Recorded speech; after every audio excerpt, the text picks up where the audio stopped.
C N ಜಿದು ಈಗಾಗಲೇ auto ಚಾಲಕರು ಈಗ ನಮ್ಮ ಗಮನಕ್ಕೆ ಬಂದಿರೋದು ಕಳೆದ 2-3 ದಿನದಿಂದ ಮೇಜರ್ ಸಿ ಎನ್ ಜಿ ಕೊರತೆ ಇದೆ. ದಾವಣಗೆರೆ ಡಿಸ್ಟ್ರಿಕ್ನಲ್ಲಿ ಸುಮಾರು 6,000 ವೆಹಿಕಲ್ಸ್ ಇದ್ದಾವೆ. 13,000 kg C N G Davanagere ಡಿಸ್ಟ್ರಿಕ್ಟಿಗೆ ಬೇಕಾಗಿದೆ. ಆದರೆ ನಮಗೆ ಸಪ್ಲೈ ಆಗ್ತಾ ಇರೋದು ಚಿತ್ರದುರ್ಗ ಮತ್ತು ಹಾವೇರಿ ಡಿಸ್ಟ್ರಿಕ್ಟಿಂದ ಬರ್ತಾ ಇದೆ. ಚಿತ್ರದುರ್ಗದಲ್ಲಿ ಕಳೆದ ಏಪ್ರಿಲ್ ತಿಂಗಳಲ್ಲಿ ಅನಿಸುತ್ತೆ, ಏಪ್ರಿಲ್ ಫಸ್ಟ್ ವೀಕ್ನಲ್ಲಿ ಲಾಸ್ಟ್ ಆಗಿಬಿಟ್ಟು ಸಿ ಎನ್ ಜಿ ಸಪ್ಲೈ ದಾವಣಗೆರೆಗೆ ಏನು ಬರಬೇಕಾಗಿತ್ತು ಅಲ್ಲಿ ಎನ್ಕ್ವೈರಿ ಮಾಡೋ ನಿಟ್ಟಿನಲ್ಲಿ ಇಲ್ಲಿ ಅದೊಂದು ಸಪ್ಲೈ ಚೈನ್ ಕಟ್ಟಾದಂಗಾಗಿದೆ. ಸೊ ಅದರಿಂದ ಡೈಲಿ ವೆಹಿಕಲ್ಸು ಬೆಳಿಗ್ಗೆ ಸಂಜೆ ನಾವು ಲೈನಪ್ ಆಗಬೇಕು. ಆಮೇಲೆ ಟ್ಯಾಂಕ್ ಫಿಲ್ ಮಾಡಿದರೆ ಕೇವಲ 1 ದಿನಕ್ಕೆ ಮಾತ್ರ ಸಪ್ಲೈ ಸಫಿಷಿಯೆಂಟ್ ಆಗುತ್ತೆ. ಆದ್ದರಿಂದ ನಮಗೆ ಬಾಡಿಗೆ ಓಡಿಸೋರಿಗೆ, ದಿನ ವೆಹಿಕಲ್ ಓಡಿಸೋರಿಗೆ ಭಾಳ ಸಮಸ್ಯೆ ಆಗ್ತಾಯಿದೆ ಅಂತ ಅವ್ರು ಬಂದು ಕೇಳ್ಕೊಂಡಿದ್ದಾರೆ. ಆದ್ದರಿಂದ ನಾವು ಕೇಂದ್ರದಲ್ಲಿರುವಂತಹ ಪೆಟ್ರೋಲಿಯಂ ಮಿನಿಸ್ಟರ್ ಅವ್ರಿಗೆ ಮಾತಾಡಿಬಿಟ್ಟು ದಾವಣಗೆರೆಗೆ ಪ್ರತ್ಯೇಕವಾಗಿ ಸಿ ಎನ್ ಜಿ ಸಪ್ಲೈ ಮಾಡ್ಕೊಂಡು ಹೇಳ್ತಾ ಇದ್ದೀವಿ.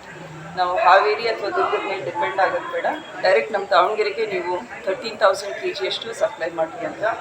ಸದ್ಯಕ್ಕೆ ಪಕ್ಕದ ಡಿಸ್ಟ್ರಿಕ್ನಲ್ಲಿ ಎಲ್ಲಿ ಎಕ್ಸೆಸ್ ಇದೆ ಅದನ್ನು ದಾವಣಗೆರೆಗೆ ನೀವು ಸಪ್ಲೈ ಮಾಡಿ, ಇಲ್ಲಿರೋ ರಿಕ್ವೈರ್ಮೆಂಟಿಗೆ ನೀವು ಸೂಕ್ತ ಒಂದು ಪರಿಹಾರ ಕೊಡಿ ಅಂತ ಕೇಳ್ತೀವಿ. ಈ ಜಾತಿ ಸಾಕಷ್ಟು ಚರ್ಚೆ ಆಗ್ತಿದೆ ಮೇಡಮ್.